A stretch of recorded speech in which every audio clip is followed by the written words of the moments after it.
Look around you. You've been told your entire life that democracy is the absolute, unquestionable pinnacle of human achievement. Right, the gold standard. Exactly. We treat it like gravity or, a fundamental law of the universe that you just don't question. Dictatorship is the villain, democracy is the hero, and, well, that's the end of the story. It's a very neat, very comfortable narrative. It is. But today, for this deep dive, we are asking a taboo question. Yeah. We are taking a whole stack of political and philosophical source material to ask, what if the people are just wrong? Which is, frankly, the ultimate uncomfortable question. Yeah. Is democracy actually the best form of government? Because when you strip away the marble monuments and the catchy schoolhouse slogans, you have to genuinely consider what happens when a majority of people decide to be cruel. Oh, absolutely. What happens when the entire system morphs into a chaotic, emotionally driven spectacle? To even ask if democracy is the best form of governance feels a bit like political blasphemy. Right. It feels like you're breaking a rule just asking it. But it's a completely necessary inquisition into human nature and power. Okay, let's unpack this. We all know the famous line, government of the people, by the people, for the people. The Lincoln quote, yeah. Right, we carve it into stone. But is that belief too simple? Is it just a comforting blanket we throw over the incredibly messy, unpredictable reality of how humans organize themselves? That's the core of what our sources are examining today. Because if we are going to honestly dissect democracy, we can't just look at the institutions like the parliaments, the Supreme Courts, the voting machines. No, the mechanics aren't enough. We have to look at the psychological and moral assumptions underneath them. We have to ask if this system actually works or if we just desperately want it to. And that underlying psychology is exactly where we need to start. Yeah. Questioning democracy isn't just a logistical debate about how to count ballots efficiently. It is a profoundly deep philosophical inquiry into equality, human wisdom, and, well, ultimately what kind of political order actually respects a person. So before we can tear down the monument and point out all its cracks, we have to establish why we built the monument in the first place, right? We have to understand its inherent appeal. Exactly. We have to understand why democracy possesses this incredible moral magnetism. Why is it the default setting for modern political morality? Well, the foundational premise, like the absolute bedrock of its appeal, is the concept of political equality. Okay. And historically, you have to remember, this is a massive departure from how humans lived for thousands of years. Oh, for sure. For most of recorded history, the assumption was natural hierarchy. Someone was born with a divine right, or a bloodline right, or a martial right to rule over everyone else. Right. The king is the king because God said so, or, Okay. because his great-grandfather had the biggest sword. Precisely. And then democracy comes along and makes a fiercely radical claim. It says, no person is born with a natural, inherent right to rule over another, period. Which is a huge mental shift. It is. If you strip away all the complexities of modern government, democracy asserts that citizens are moral equals. And if they are moral equals, their voices must count. But let's play devil's advocate on that for a second. Go, okay. In reality, people are obviously not equal in every way. No, of course not. You have people who are wildly different in their talents, their intelligence, their drive, their capacity for empathy.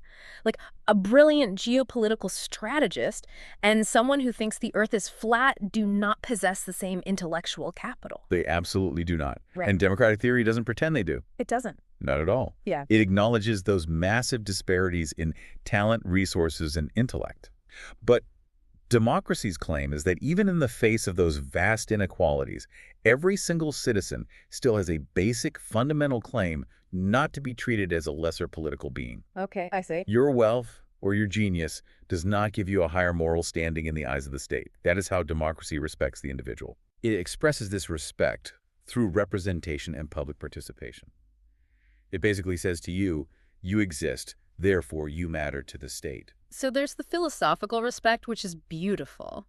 But there's also a very gritty, practical reason we flock to it, isn't there? Accountability. Yes, the pragmatic side of the coin. Because the reality of power is that all governments, no matter how well-intentioned they start out, naturally tend toward abuse if they are left unchecked. Always. Power consolidates. It builds walls around itself. And democracy provides the toolkit to breach those walls. It gives ordinary people the mechanisms to push back. Through organized opposition, a free press, systemic reform. And the absolute crown jewel of the system, right? The peaceful replacement of leaders. That peaceful replacement cannot be overstated. It's huge. For thousands of years, if you wanted to change the leadership of a country, you generally had to kill them. Yeah, you needed a civil war, an assassination, or a violent coup.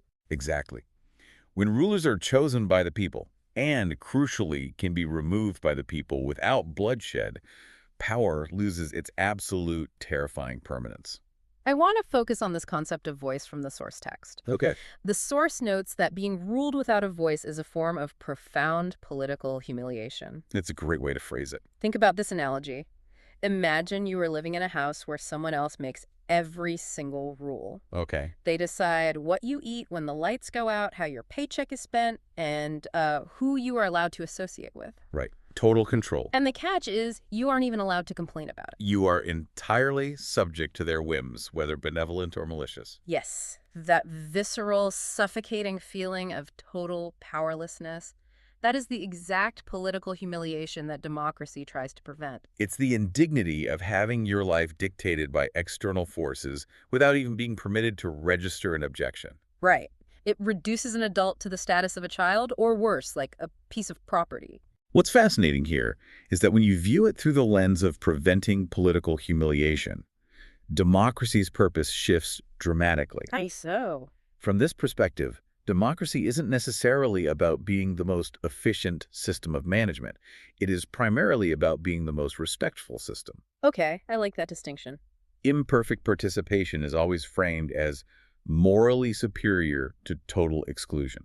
So even if your candidate loses, or, your preferred policy gets voted down, you still got to cast the vote. You stood up and were counted. Right, you aren't humiliated by silence. You forced the state to acknowledge your existence. You were acknowledged as an autonomous participant in your own fate. And that psychological validation is incredibly powerful. It binds society together. Here's where it gets really interesting, though. Okay, let's pivot.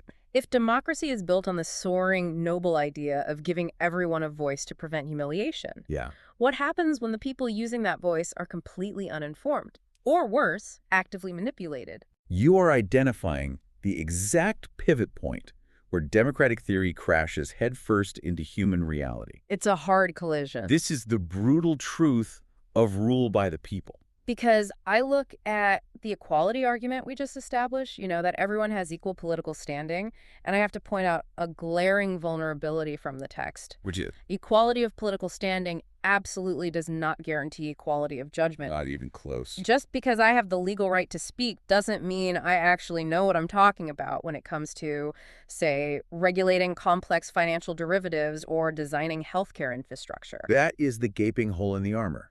A democratic system fundamentally assumes that its citizens possess the capacity to judge their leaders, Right. to understand intricate policy proposals, and to accurately evaluate the long-term consequences of their choices. That's asking a lot. It demands an incredibly high baseline of cognitive engagement from the public. And the reality of that engagement. The reality is that voters are often just trying to survive. They are working two jobs, raising kids, dealing with personal crises. They are heavily driven by emotion rather than empirical logic. They don't have time to read a 1,000-page white paper on tax reform. Exactly. They are deeply politically tribal, often voting for a team out of a sense of identity rather than evaluating a specific policy. So the critics look at that reality and ask, well, if the people are poorly informed, exhausted, and easily swayed by their emotions, why on earth do we blindly assume their collective rule will be wise? They argue that you are essentially crowdsourcing incredibly high-stakes decisions to a populace that hasn't read the briefing materials. That's a scary thought. But it gets much darker than just being uniformly uninformed. There's also the danger of the majority itself. Majoritarian tyranny. Yes. Rule by the people sounds incredibly noble until the people decide they want to be cruel. Exactly. We tend to conflate the majority with the moral good. Right. If 51% want it, it must be right. But history proves that a majority can perfectly legally, within the bounds of a democratic system, support the subjugation of minorities. The sources bring up some heavy examples here. Think of Jim Crow laws in the American South. Yeah. Those were passed by democratically elected legislatures, reflecting the will of the local white majorities. It wasn't a dictator forcing it on them. They voted for it. Right. A majority can enthusiastically endorse aggressive, unjust wars They can vote for censorship, So if democracy merely means whatever 51% of the people want, it is fully capable of producing horrific injustice. which is why we have to build all these elaborate cages around the democratic beast. We need safeguards like constitutions, independent courts, entrenched bills of rights. Yes, we literally have to create mechanisms to protect the people from the crowd. We have to tell the majority, no, you cannot vote to take away that minority's right to free speech, even if 99% of you want to.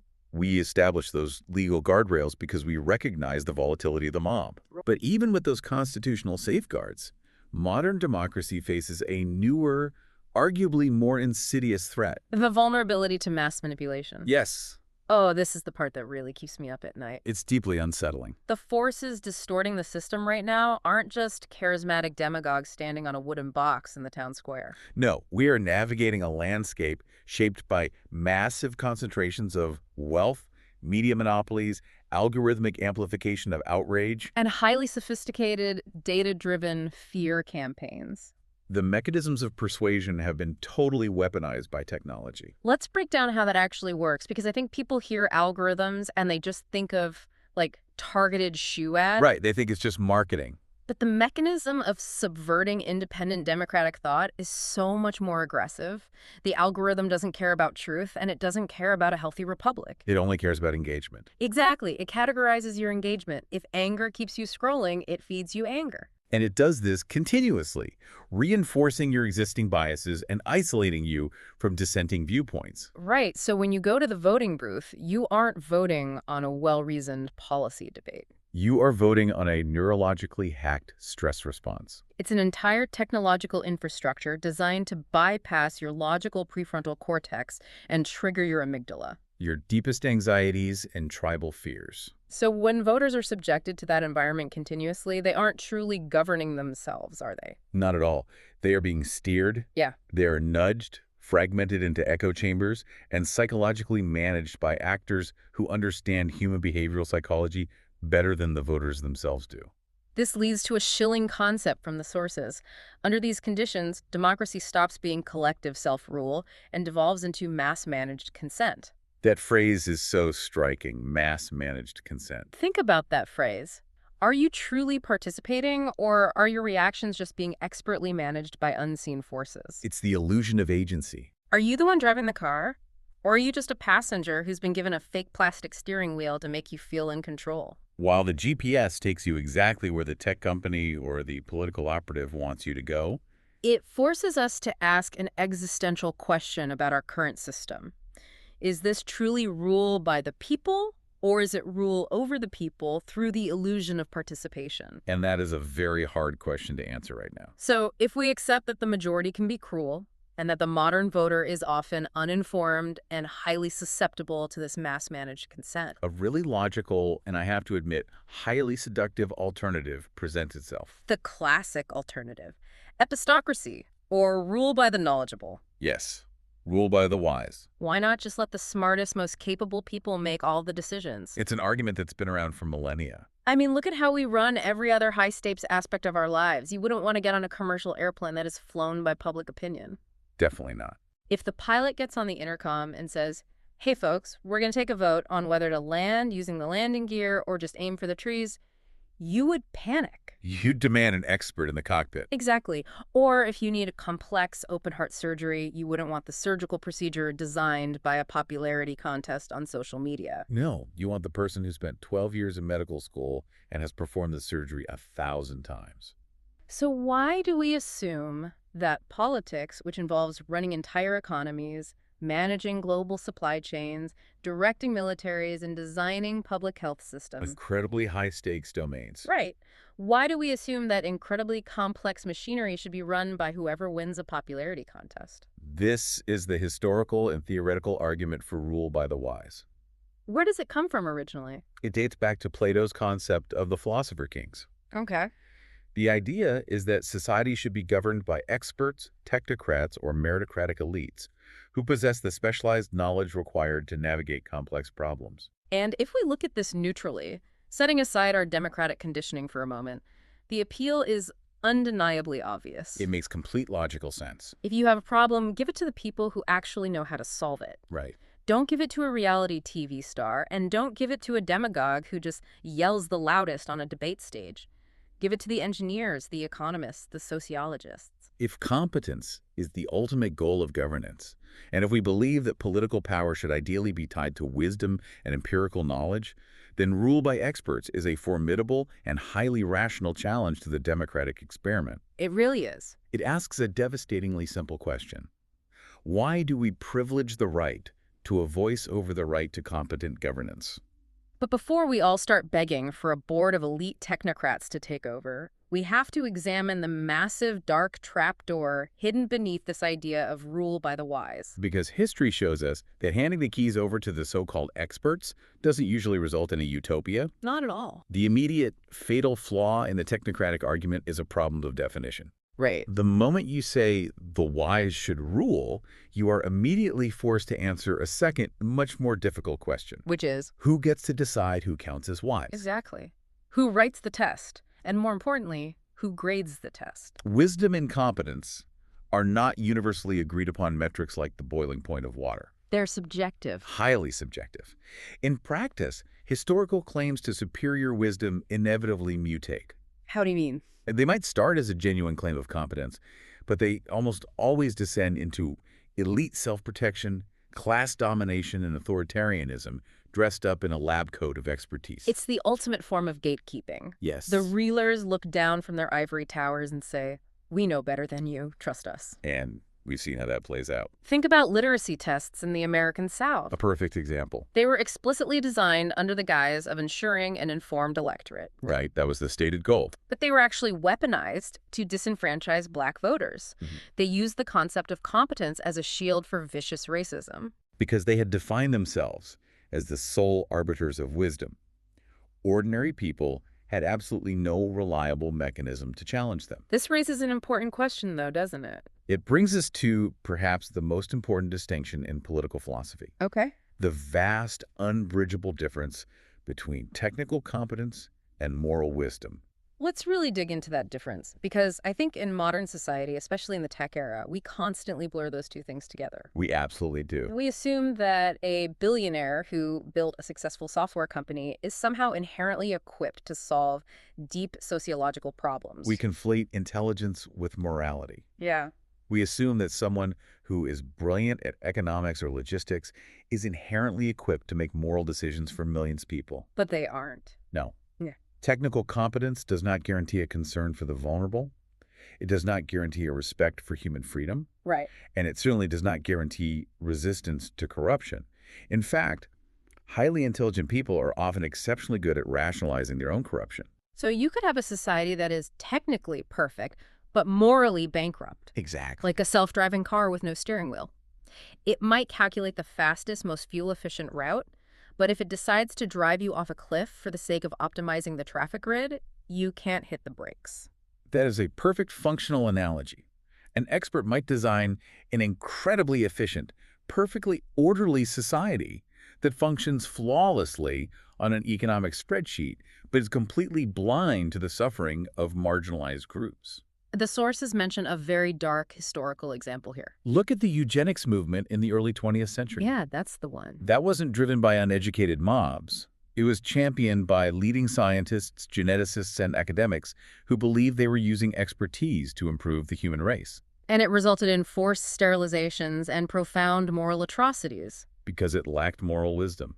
That is a terrifying thought, because it proved that government isn't just a math problem about who knows more. Not at all. It is a moral balancing act about who is protected, who can resist power, and who actually counts as a full human being. And that leads to the most critical failure of non-democratic systems. Which is? The complete loss of peaceful correction. The stakes in a technocracy or a dictatorship become infinitely higher. Right. Because look, bad democracies still exist. They make terrible macroeconomic choices. They elect buffoons. They absolutely do. But even in a bad democracy, you generally still have a release valve. You have options? You have the right to protest, you have opposition parties, you have investigative journalists, and eventually you have another election. You have a non-violent way to say, This leader is failing us. Let's try someone else. Right. Non-democratic systems, by their very nature, remove those release valves. The wise rulers do not allow their wisdom to be violently or non-violently challenged by the unwise masses. They don't want to hear it.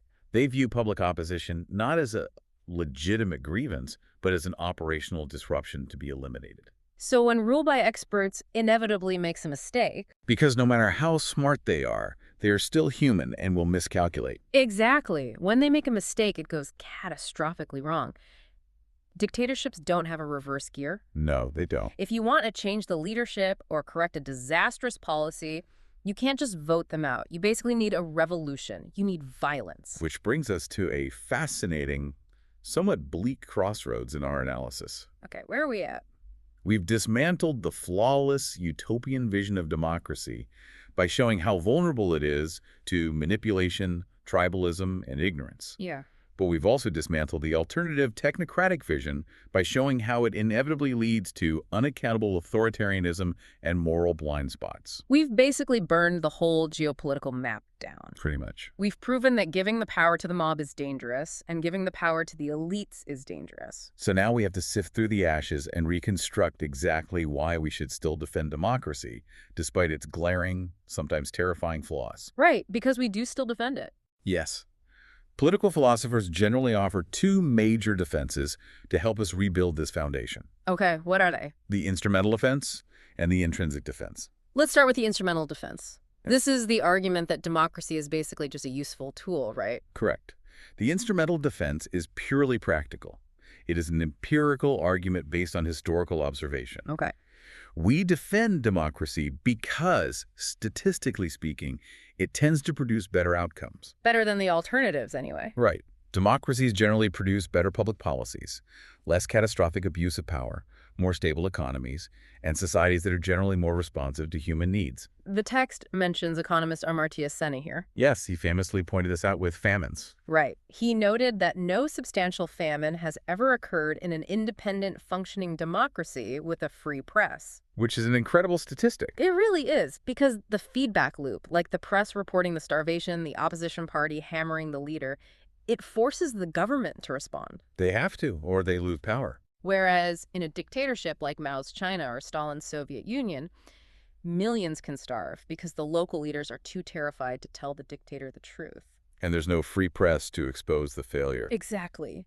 The instrumental defense says democracy works better than the alternatives because the feedback mechanisms force course corrections. But wait, doesn't that imply a massive vulnerability? How so? If we only defend democracy because it's a useful tool that produces better economic or material outcomes, that instrumental defense is incredibly fragile. It is entirely contingent on results. Right. What happens if the results change? Oh, I see where you're going. Imagine a scenario where an authoritarian regime using incredibly advanced artificial intelligence suddenly figured out how to be vastly more economically efficient than a democracy. Okay. What if a dictator, aided by supercomputers, could manage supply chains perfectly, eliminate poverty, cure diseases faster, and produce undeniably better material wealth for its citizens than a messy, arguing, gridlocked democracy? Oh, wow.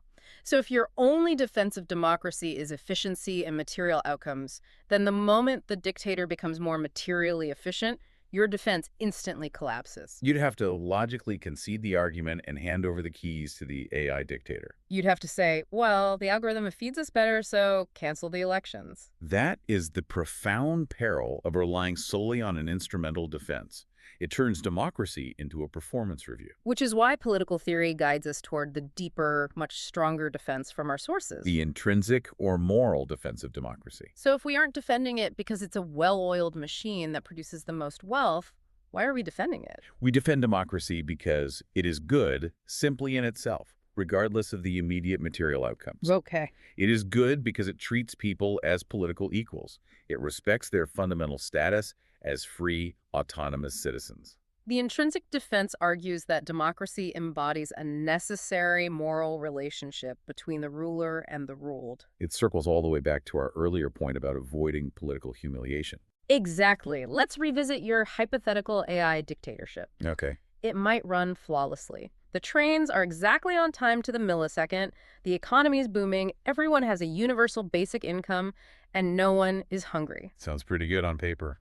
But it fails fundamentally to respect people properly. It treats them as subjects to be managed, like livestock, in a very comfortable, technologically advanced pen, rather than autonomous adults with a moral right to direct their own destinies. It's the difference between being a well-cared-for pet and being a free human being. Yes, a pet might have a very comfortable life, but it has no agency. The owner decides when it eats, where it sleeps, and when it goes to the vet. Precisely. Democracy may rarely be the most efficient system. It is noisy, it is painfully slow, it is full of friction, and it frequently makes poor economic choices. Very frequently. But it remains fiercely defended because it is the most morally defensible system. It respects your dignity even when the collective makes a mistake. So what does this all mean for the reality we live in?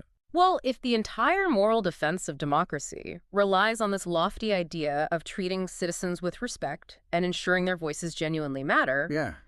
we have to look around at the globe and admit that simply setting up a voting booth in a school gymnasium once every few years isn't enough to actually achieve that moral standard. Not at all. Yeah. The act of voting is merely a mechanism.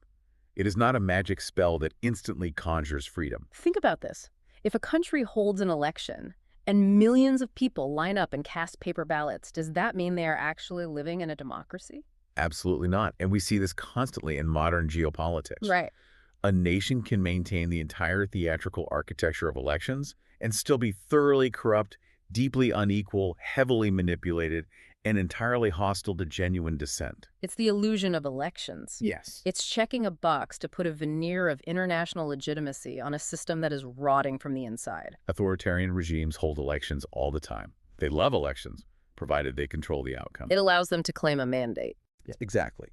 But a morally serious democracy, one that actually fulfills that intrinsic moral defense we just discussed, requires a complex, deeply rooted ecosystem of cultural and legal prerequisites. Let's map out that ecosystem. Okay. Because without these prerequisites, your vote is completely compromised before you even walk into the booth. The sources give us a checklist, Right. First, to have a real democracy, you need the rule of law. meaning the rules apply equally to the billionaire and the unhoused person, to the president and the plumber. No one is above it. You also need ironclad protection of minority rights. So the 51% can't just vote to strip the 49% of their property or their liberty. You absolutely need a truly free press. That is crucial. If the media is just acting as a stenographer for the ruling party, or if it's completely owned by oligarchs who dictate the narrative, then the voter is making decisions based on curated fiction. The vote becomes meaningless because the information is poisoned. You also need robust public education. Because an electorate that lacks the critical thinking skills to evaluate basic evidence cannot meaningfully participate in self-governance. You need civic trust. This is a big one. Massive. You need the underlying belief that your political opponents, even if you fiercely disagree with their policies, are not your mortal enemies who are trying to destroy the country. Right. If politics becomes a zero-sum holy war, democracy disintegrates. And finally, you need strict checks and balances, independent courts, and a neutral civil service. To prevent any one faction from suffocating the others and locking themselves into power permanently. So if you strip away those cultural and legal guardrails, what are you left with? You are left with a hollow shell. Without them, the act of voting is just a performance art piece that masks the reality of authoritarianism. It's just theater. The system inevitably collapses into either mob emotion, where the loudest, angriest demagogues dominate the public square, Or elite capture, where the wealthy and powerful pull all the strings behind the curtain while the public fights over manufactured cultural controversies. which completely reframes the entire mission of our deep dive today. How so? The real question we should be asking, isn't this abstract, philosophical, is democracy always best? No. The operative question is, what are the exact specific conditions that make a democracy actually worthy of defense, and are we maintaining those conditions? We are nearing the end of our dissection here, and it's time to bring all these disparate threads together. If we connect this to the bigger picture, We've explored the soaring moral ideals of political equality. we've waded through the brutal, messy realities of the uninformed voter and algorithmic manipulation. We've looked into the abyss of rule by experts and seen the authoritarian trapdoor. And we've outlined the incredibly fragile ecosystem required to keep the democratic experiment alive. When you step back and view all of these elements in totality, the philosophical consensus provides a highly nuanced, remarkably mature verdict on our central question. It really does. So what is that ultimate takeaway? It is a profound, almost sobering realization. Democracy is not perfect. It is frequently not wise. It is certainly not efficient. And, most importantly, it is absolutely not self-sustaining. It does not run on autopilot. It's not a machine you can just turn on and walk away from. Right. But despite all of its glaring flaws, the balanced view is this. Okay. We do not defend democracy because we possess some naive, romantic belief that the people are always right. Because history aggressively proves that the people can be catastrophically wrong. We defend democracy because, among all the available, historically tested forms of human organization, is the least dangerous option. The least dangerous option. That is such a profound shift in perspective. It strips away the romanticism. Winston Churchill famously said it's the worst form of government, except for all the others that have been tried. Exactly. It's not the shining city on a hill. It's the safest, most robust lifeboat we have in a perpetual storm of human ambition. It is rooted in a fundamental historical skepticism of human nature. The ultimate realization of democratic theory is that absolutely no one, not the moralizing majority, not the wealthy elites, not the most brilliant, highly credentialed experts in the world. No one can ever be fully trusted with unchecked power. Because unchecked power is the true enemy of human flourishing. So to summarize the core strengths of this deeply flawed system, Okay. it is not about achieving administrative perfection. It's about shared power. It's about the vital ability to continuously contest and challenge decisions. It is about the basic human dignity of political inclusion, ensuring you have a voice, however small, in the massive forces that dictate your life. It is precious, precisely because it acknowledges human fallibility. It assumed leaders will fail. It assumes the public will be wrong, and it builds in a mechanism to correct those failures without shedding blood. Yeah. That is its ultimate, enduring triumph. It's an incredible journey we've been on today. And as we wrap up this intellectual deep dive, I think it's important to acknowledge that seeing democracy's flaws so starkly doesn't actually destroy its value. If anything, it highlights just how much relentless, exhausting work it takes to maintain it. It's a fragile thing. It demands an active, cognitively engaged, and resilient citizenry. So as you go about the rest of your day, think about this. When you see democracy failing, when you are frustrated by the gridlock, the corruption, the political theater, and the sheer incompetence of it all, Is your instinct to want less democracy? do you secretly harbor a desire to hand the reins over to a strongman who promises to fix it all? Or an algorithm that promises to optimize it?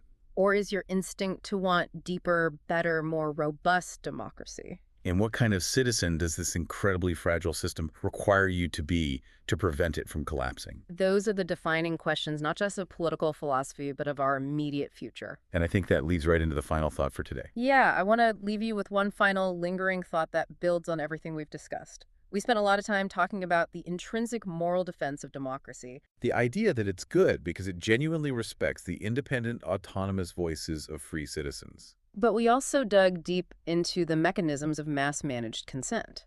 The technological subversion of that autonomy. Right. So if the entire moral justification for our system relies on genuinely respecting your independent voice.